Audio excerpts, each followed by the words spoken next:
Have you ever gone through a season where the creativity kind of dried up and instead of creating wonderful music, you spent your time swiping endlessly hoping something would spark inspiration? Well, guess what? It won't. But I know a few things that will. So let's talk about the do's and don'ts to break through that creative writer's block.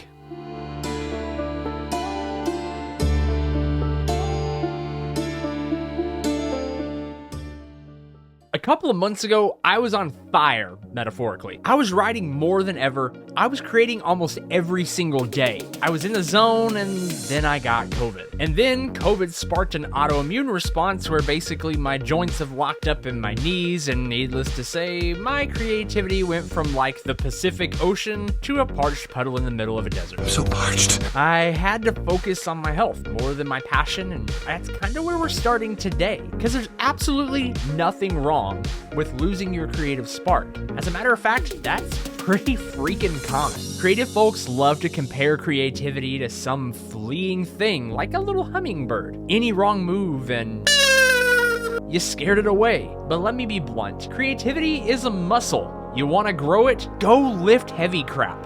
You want it to be a weak little toothpick? Let it sit around on its butt swiping through videos all day trying to find that spark. Yeah, all that content we consume is junk food for our creativity.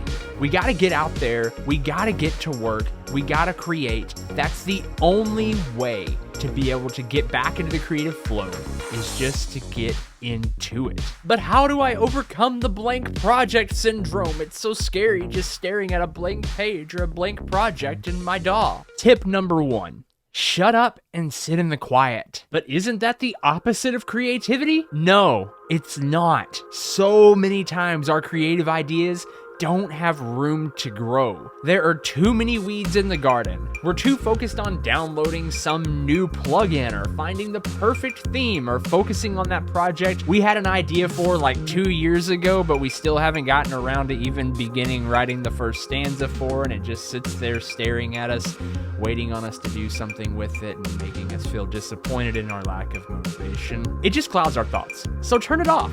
Before you ever sit down to write, sit in the silence for 10 minutes. Just 10 minutes. Set a timer. Focus only on clearing out the mind. It's a meditation for musicians, basically. But whatever you do, don't go swiping through TikTok or YouTube or Instagram or whatever other app to find inspiration.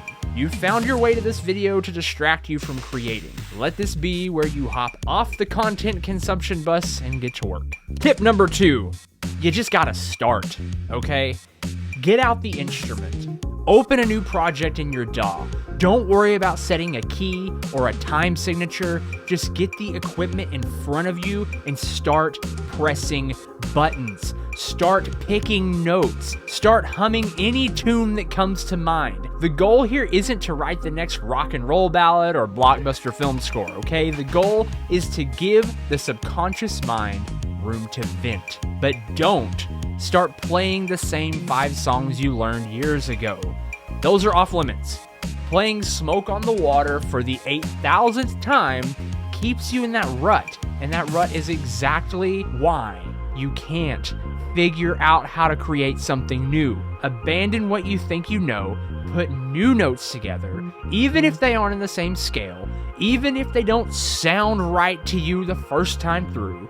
Slap new effects on stuff, just see what happens, okay? You're a mad scientist and this is your lab. Mix your chemicals and laugh when the beakers explode. Tip number 3.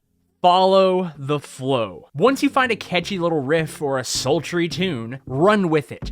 Who cares if it doesn't match the theme you originally thought up? So what if you have to change the time signature again? Is it really that bad if you set out to write the next metal song and end up with a Latin dance tune? That boulder on your shoulders has more ideas in it just drifting around than you could ever realize. But this isn't gold mining, it's gardening.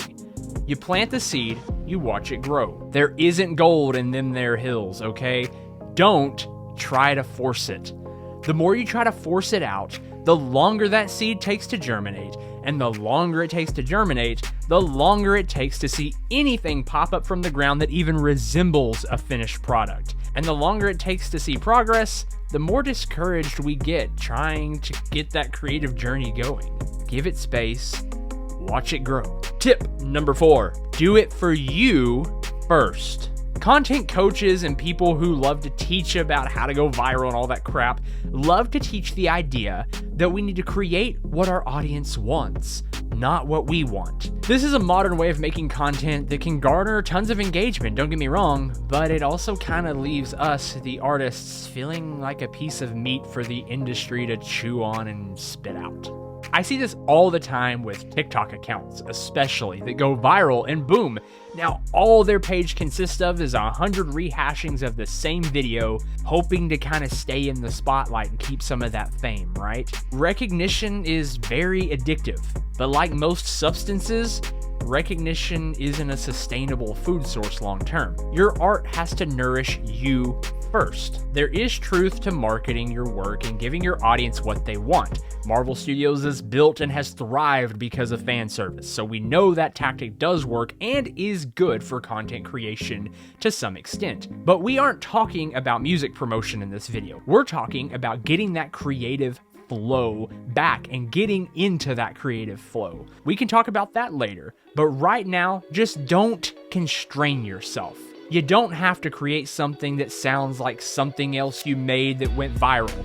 You don't have to be trying to make the next big thing. You shouldn't be trying to make the next big thing. These things can't be manufactured if you're trying to have an authentic creative relationship here. Change your sound. Try a new genre. Write something that sounds like the sequel to your previous work, but it only sounds that way out of sheer accident, okay? Where you start will be so different from where you end up, and that's a good thing. I want to give you an analogy because I like analogies if you haven't figured that out already. So I love going on road trips. Specifically, my favorite types of road trips are where I have 6 or 7 hours and I just hop in the car and set out with no destination in mind. That's when I found some of the most beautiful places and most interesting destinations. That's also how I try to approach creativity. I pick a direction, I see where the highway takes me. Maybe a cello shows up. Maybe a crazy verbed out B3 organ pops in that changes the entire flow of the track last minute. Maybe I have to backtrack because I reached a dead end. That's great! Dead ends show us stuff we would have never seen had we stuck to our old outdated maps. Think about it. The Grand Canyon is a dead end for a car trying to cut through the desert, but those dead ends are often the most magnificent, hidden gems that change our entire perspectives on creation, and they drive us forward as artists. So here's my challenge to you. Set a timer for 45 minutes. Spend the first 10 minutes sitting in silence. Spend the next 5 getting all your gear out and getting it ready. And then spend the final 30 just making whatever comes into your head. It might suck, but somewhere in there, you'll find the next thread that takes you to the next place on your musical journey. That's what sparks creativity and what helps us sustain it long term. Oh, and one final tip. Tip number 5. Create regularly. Even if it's just 30 minutes, 3 times a week, sit down and create. As you nurture that seed, soon you will reap a huge creative harvest.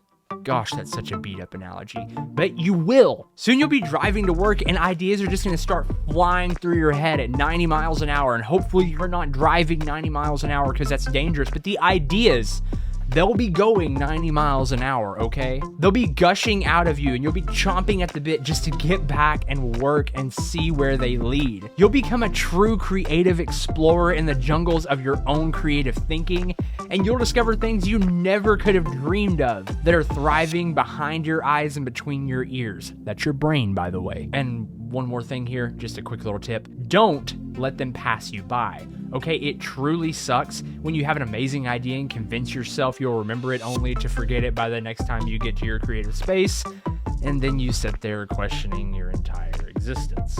So did any of these tips help you? Let me know in the comments. I'd love to hear your experience. I'm also open to sharing anything else, so if you have any question or comment you'd like for me to take a crack at, please ask me. If this brought you value, I ask that you hit that subscribe button and find me on my other socials. My goal is to keep making great content for you, and by hitting that subscribe button, it does so much more than you know. Thanks for hanging around, and until next time, go and create. That's what we were created to do.